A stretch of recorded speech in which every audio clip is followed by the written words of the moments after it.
destursuz girersin. Sen de kimsin?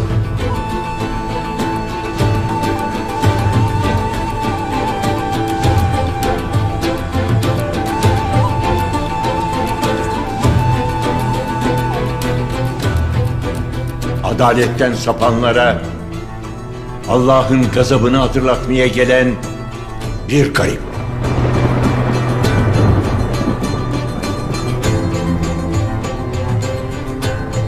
Adım İbn Arabi'dir.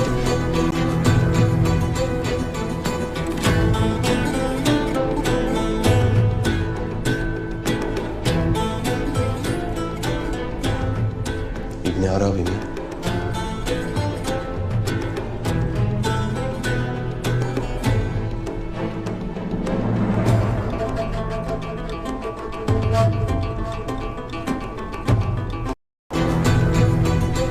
Merhum Sultanımız Alaaddin Keykubat Hazretleri size hürmet ederdi.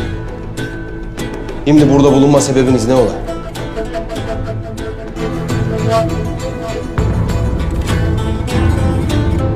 Buraya gelme sebebim, burada tahrip edilen adaletin hakkıyla inşa edilmesi için size yol göstermektir.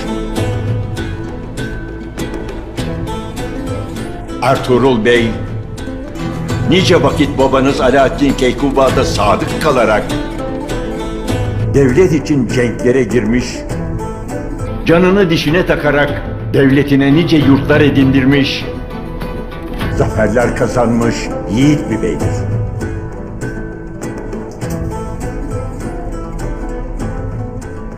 Şimdi bir kara iftirayla Ertuğrul Bey'e reva görülen bu muamele vicdana da, merhamete de, adalete de, hakikate de zulümdür.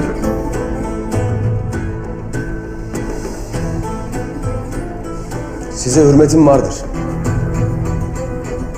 Lakin tahkikatlar yapılmış. Ertuğrul Bey suçlu bulunmuştur. Tahkikatlar zahirle yapılır. Zahirde yalan olabilir, hile olabilir.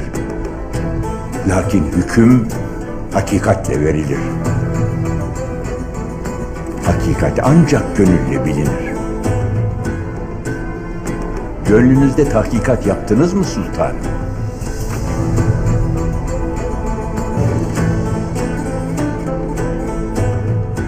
Hükmümdür.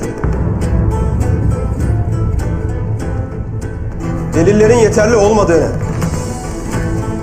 merhum sultanımızın Ertuğrul Bey'e olan itimadını ve İbn Arabi'nin kefilliğini göz önünde bulundurarak Ertuğrul Bey'in masum olduğuna ve azat edilmesi gerektiğine kanaat getirdim. Sultanım nasıl olur? Sultanım bu adam yeter! Sultan ben miyim siz misiniz? Herkes haddini hududunu bilsin. Ertuğrul Bey ayağa kalkılsın.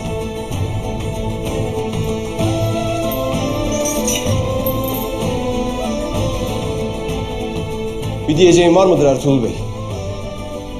Bugün burada İbn Arabi vesilesiyle tecelli eden adalet inşallah daim olur sultanım. Allah size de devletimize de zeval vermesin. Şimdi obanın ve merhum sultanımızın verdiği vazifelerinin başına geçesin.